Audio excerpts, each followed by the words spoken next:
to conserve and protect wildlife and wild places. We are going to see many examples of their work today as we encounter animals from all over the continent of Asia. And we are going to start here at the Kanha Meadow, where as soon as we go around this corner, yes, Mr. Peacock, I'm about to talk about you. We can see a bunch of peafowl. The males are the peacocks. Those are the fellows with the long, colorful feathers on their backs. And the females are the peahens. As we can see, we've got 4 males in the field right now that are showing their feathers off. We got 1 here on the right, and we had 3 over on the left, but one of them put his feathers down. So now we've just got 2. And once they find their mates for the season, they'll shed those feathers only to regrow them next year when the cycle begins once again. Now, like I said, the males are the peacocks and the females are the peahens. And I'm sure you've been seeing them all day around the zoo. Well, they do make their way over to this side, so we will be seeing them pretty frequently throughout the tour as well.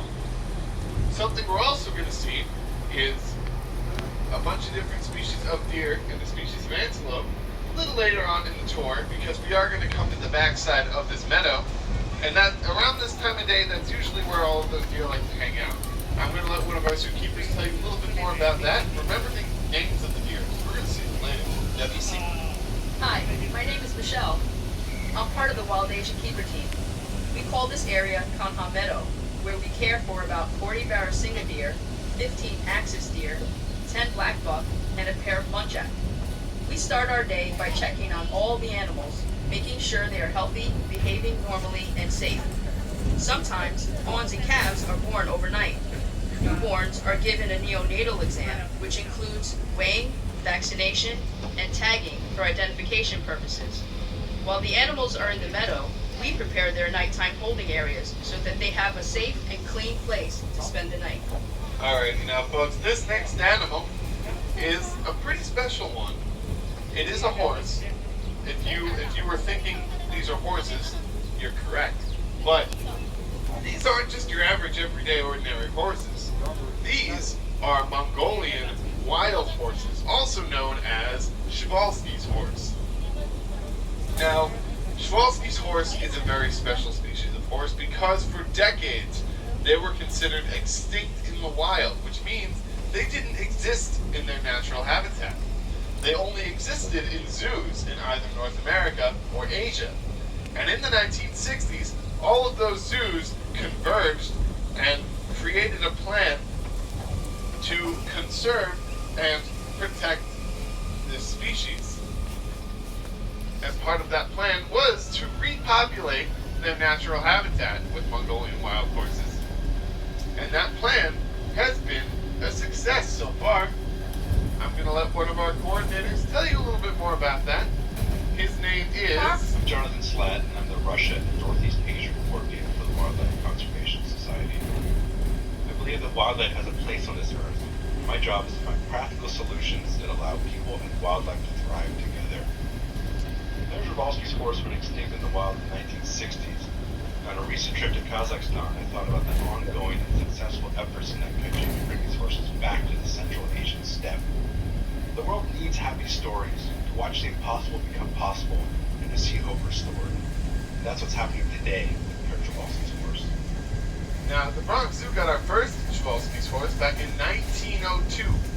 Since then, we have had over 50 foals born here. A foal, of course, is a baby horse. And now, folks, before we see our next couple animals, I gotta tell you the difference between an antler and a horn, because there is a difference and it is vast. An antler is not part of an animal's skeleton. So antlers are usually shed and regrown just about every year. If an antler was to break for any reason, it would not grow back. Now a horn is different. Horns are part of an animal's skeleton, so they grow with that animal to their full adult size. And in if they were to break off for any reason, they would not grow back.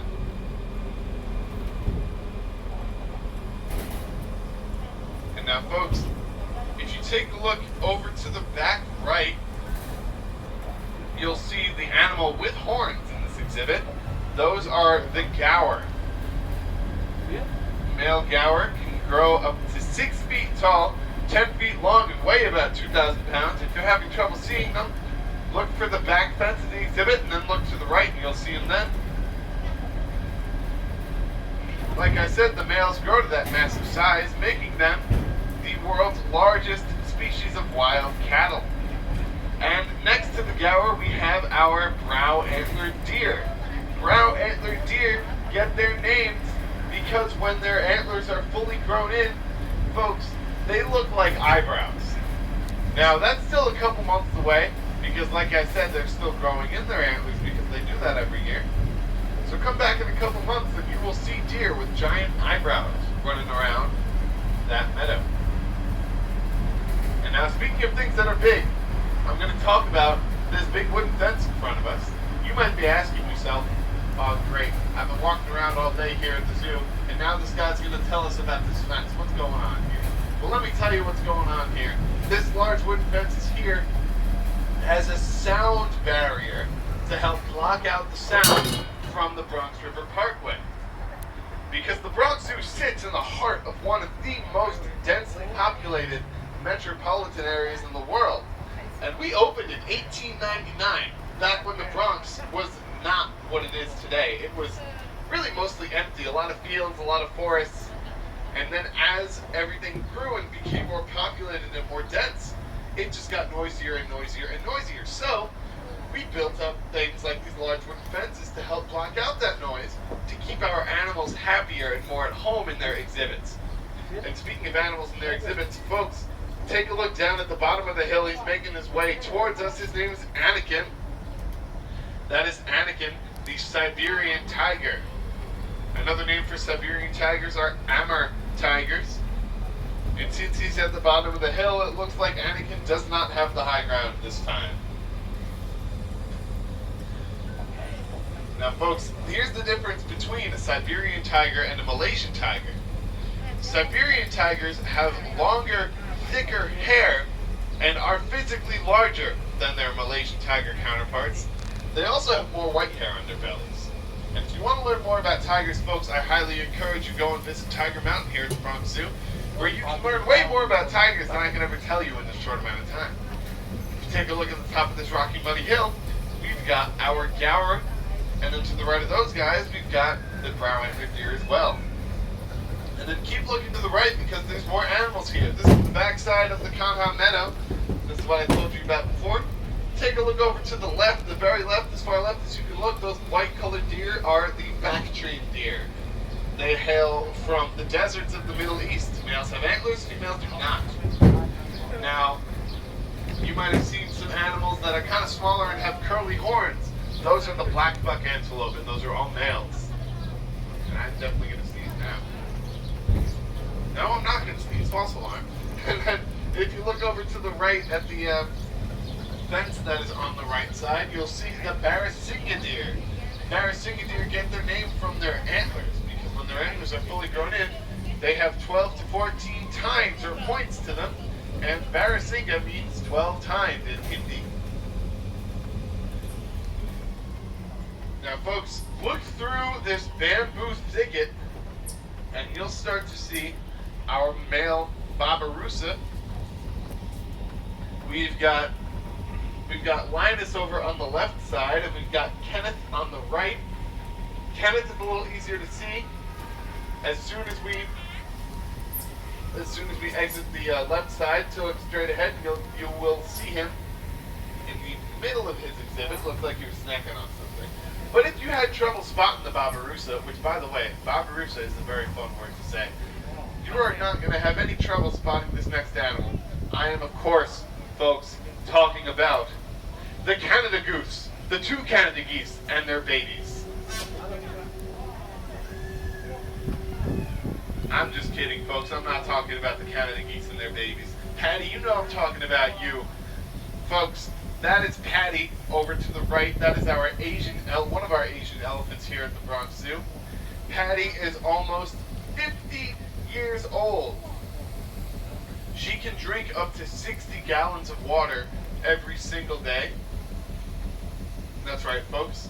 Somebody on one of my previous tours referred to her as a hydrated queen, and I could not agree more. And now, I know it's not the easiest thing to spot from here, but try to look around for her trunk. She has a little finger-like appendage at the front of that trunk that she can use to pick up grass ever so gently from the ground. Maybe she might pick up some sand with it to toss on her back. I've even seen her pick up sticks with it, and she has used those sticks to scratch an itch on her body. Now, I haven't seen this personally, but I know it's possible. She can also use that finger-like appendage to grab onto tree branches and tear them down with tremendous force. She has a lot of dexterity in her trunk. And that, of course, means she can do all sorts of things with it. And now, as we say goodbye to Patty, we can say hello to Callie, the Indian rhino, if we can see her. It looks like she's on the other side of her exhibit today. Or, no, she's not. She's actually a lot closer to us than I thought. Folks, take a look take a look to the left. If you're in the back cars, you're going to look to the left. If you're closer to me in the front, you're going to look straight ahead, maybe a little bit to the left, towards that back fence of her exhibit, and you'll see her. She is walking towards the left. Now, folks, if you didn't see Callie until just now, the first thing you probably saw was that large mud puddle that was seemingly placed in the middle of her exhibit. That mud puddle is a mud wallow, and you can think of it as like a rhino's Sephora, because rhinos are just as concerned about their skin care as we are concerned about ours.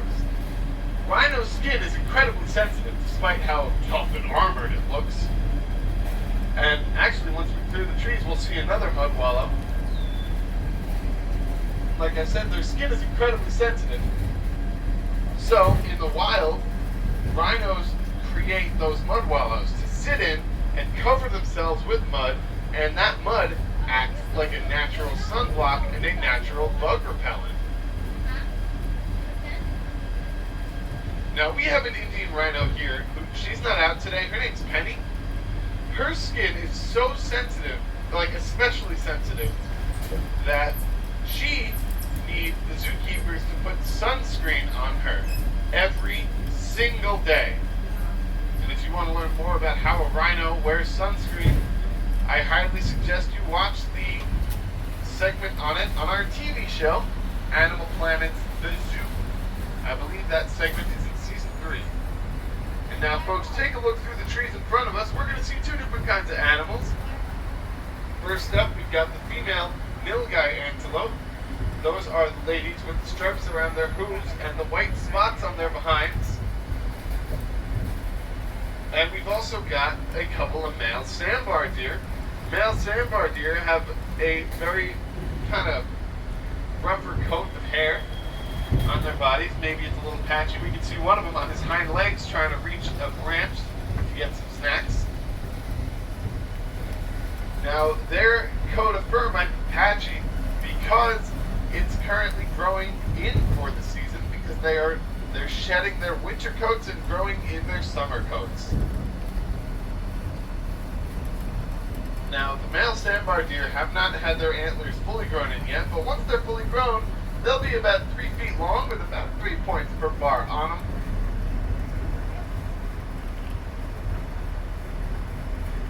And in the wild, male sandbar deer tend to live alone, while females live in groups. So in this exhibit, we're more likely to see the male sandbar deer kind of off on their own, but they do like to hang out with the females and each other from time to time. Now let's go back to those female nilgai antelope for a second, because I want to mention where their name comes from. Their name is derived from the male nilgai antelope. We don't have any males out right now, but if we did, you would see that they kind of look like a bull. They have a bluish-gray coat of fur on them, and they have horns.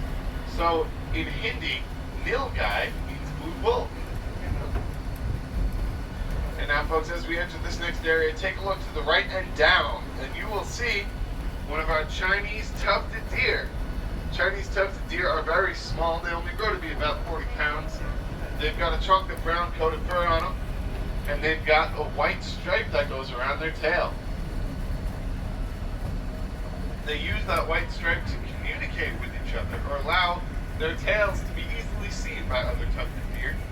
And that's important because they use their tails to communicate.